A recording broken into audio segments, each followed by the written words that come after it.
자, 76번 문제는 상관계수가 이제 결정적 힌트가 돼요. 상관계수를 통한 통계적 방법으로 옳지 않은 것은입니다. 우리가 바로 앞에서 이제 신뢰도 분석할 때 제가 상관계수 다 적어드렸잖아요. 검사, 재검사 신뢰도 분석은 안정성 계수를, 동형검사 신뢰도 분석은 동형성 계수를, 회귀 분석은 회귀 계수를 해요. 이건 상관계수를 보는 게 아니라 회귀 계수. 다시요. 회귀 분석이라 그래서 회귀 계수가 있어요. 자, 우리가 이제 표준화 계수, 비표준화 계수에서 베타 값을 알아본다. 좀 어려운 말이지만 회귀 계수를 알아보고요. 그 다음에 반분 신뢰도는 반분 신뢰도 계수를, 문항내적 합치도는 말씀드린 대로 크롬바우 알파라는 상관계수를 알아보죠. 답은 3번이에요. 여러분, 이 상관계수는 서로 관련성이 있다라고 하는 거잖아요. 상관계수는 일관성이 있느냐를 알아볼 때 우리가 보통 상관계수를 쓰거든요. 그러면 일관성을 알아보는 것이 신뢰도 아닙니까? 그래서 이것도 신뢰도, 이것도 신뢰도, 이것도 신뢰도, 이것도 신뢰도잖아요. 그래서 3번이 답이 된다. 이렇게 여러분들이 조금 뭐랄까요? 눈치적으로 알 수 있는 문제였습니다. 77번의 문제 들어갑니다. 3번이 답이었습니다. 자, 77번 문제 들어갑니다. 비확률 표집이 나왔고요. 비확률 표집에 관한 설명으로 옳은 것은입니다. 자, 확률 표집은 모집단에 대한 정보를 알고 있을 때, 모집단을 구할 수 있을 때 하는 것이 되게 이제 확률 표집이에요. 그래서 확률적인 정보가 나오는 건데, 비확률 표집은 아닐 비자를 쓰죠. 그래서 확률적인 정보를 모르는 거예요. 그래서 모집단의 정보를 모를 때, 그럼 표집틀이 없겠네요. 표집틀이 뭐죠? 모집단의 목록이에요. 모집단의 목록을 표집틀이라 하거든요. 그것이 없는 경우에 비확률을 쓸 수밖에 없어요. 그 다음에 연구자의 편견이 개입될 수 있는 것은 인위적인 표집이거든요. 비확률 표집은 랜덤으로 뽑는 게 아니라 인위적으로 뽑기 때문에 연구자의 편견이 나타날 수 있고요. 그 다음에 질적 연구에 빈번히 활용되는 방법입니다.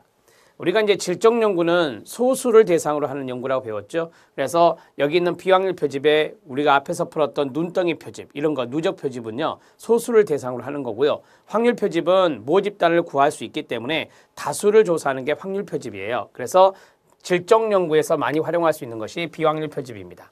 자, 사례는 제가 눈덩이 표집이라고 말씀드렸죠. 눈덩이 표집, 이런 것들이 여기에 들어가고요. 그 다음에 연구 결과를 일반화하기 어려워요. 표집틀을 구하기가 어렵기 때문에 일반화라는 말을 쓰기가 좀 어렵습니다. 또한 질적 연구에서 많이 쓰는 것이 비확률이기 때문에 일반화의 한계가 있는 것이죠.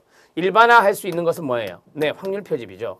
일반화가 가능한 것은 확률 표집법이 많이 그렇습니다. 자, 리을 지문 탈락, 답은 1번, 기억, 니은, 디귿이 답이 되겠네요. 자, 이제 78번 문제 들어가도록 하겠습니다. 자, 다음으로 78번 문제 들어갑니다. 78번 문제는 다음 중 심리검사에 대한 설명으로 옳지 않은 것은입니다. 자, 심리검사에 대한 문제가 나왔네요. 78번 문제 체크하고요. 자, 1번 들어갑니다. 객관적 검사는 자, 반응 경향성에 영향을 받는다. 이 문장이 조금 어려운 것 같죠. 객관적 검사는 아시는 대로 뭐 한쪽으로 쭉 반응이 나타난다든지 그 다음에 일정하지 않게 나타난다든지 이런 게 있어요. 그래서 객관적 검사는 쉽게 말할게요. 체계적 오류, 그 다음에 비체계적 오류, 체계적 오류나 비체계적 오류가 나타날 수 있어요. 객관적 검사니까. 그래서 이런 것들이 나타날 수 있거든요. 따라서 이런 것들이 이제 반응 경향성과 연관성이 있어요. 어떤 사람이 반응을 할 때 일정한 방향으로 반응하면 이제 체계적 오류를 하고요. 무작위적으로 나타나면 비체계적 오류라고 하거든요. 그게 이제 객관적 검사에서만 나타나는 거라. 그래서 반응 경향성, 피검자의 반응 경향성에 영향을 받을 수 있습니다. 자, 맞고요. 투사적 검사에는 로샤 검사, MMPI, 인물화 검사. 틀린 데가 있네요. MMPI는 제가 앞에서 그랬잖아요. 표준화 검사라고. 투사적 검사가 아닙니다. 나머지 두 가지는 투사예요. 로샤나 인물화는. 자, 객관적 검사는 검사의 실시, 채점, 해석이 표준화되어 있죠. 그래서 사용하기가 쉬워요. 규준이란 것이 있죠. 그래서 거기에 따라서 해석할 수 있는 장점이 있습니다. 객관적 검사의 장점이네요. 개인 검사는 집단 검사에 비해서 검사 시 수검자의 행동 특성을 직접 관찰할 수 있잖아요. 개인 검사는 대개 1대1로 하는 거니까 직접 관찰할 수 있어서 신뢰도가 높다라고 보시면 되겠습니다. 네, 맞습니다. 개인 검사가 집단 검사보다 좋은 점이죠. 학교에서 많이 쓰는 게 뭐예요? 되게 이제 지능검사나 성격검사나 흥미검사를 학교에서 많이 할 때는 되게 지필령 검사 이런 것들이 이제 주로 집단으로 이루어지는 집단검사라고 보시면 되겠습니다. 네, 맞습니다. 자, 답을 해결했습니다. 쉽게 답을 찾을 수 있죠, 여러분? 2번인데요. 여기 있는 1번 지문 잘 이해해 놓으세요. 객관적 검사는 반응 경향성의 영향을 받을 수 있다. 좋은 거예요, 안 좋은 거예요? 안 좋은 거죠. 오류가 나타나는데 안 좋은 거죠, 당연히. 그래서 단점이라고 할 수 있겠습니다. 78번의 답은 2번입니다. 자, 이제 79번 문제 들어갑니다. 자, 79번 문제는 BGT 검사이네요. 여기에 대한 설명으로 옳지 않은 것은입니다. 벤더 게슈탈트 테스트락에서 투사적 검사라고 앞에서 가르쳐 드렸고요. 만 5세부터서 성인을 대상으로 실시하는 벤더 게슈탈트 검사는 시각, 운동, 시지각 능력을 측정하는 검사입니다. 무엇을 보여주면 그걸 보고 그대로 그리는 거거든요. 그래서 비주얼 모터라고 하는 거예요. 비주얼 모터 테스트 이것을 우리가 보통 BGT라고 합니다. 1번 지문 중요하니까 알아놓으셔야 돼요. 자, 그러면 이제 벤더 게슈탈트가 들어갔어요. 벤더 게슈탈트가 들어갔어요. 그러면 게슈탈트가 뭐예요? 형태주의 심리학이거든요.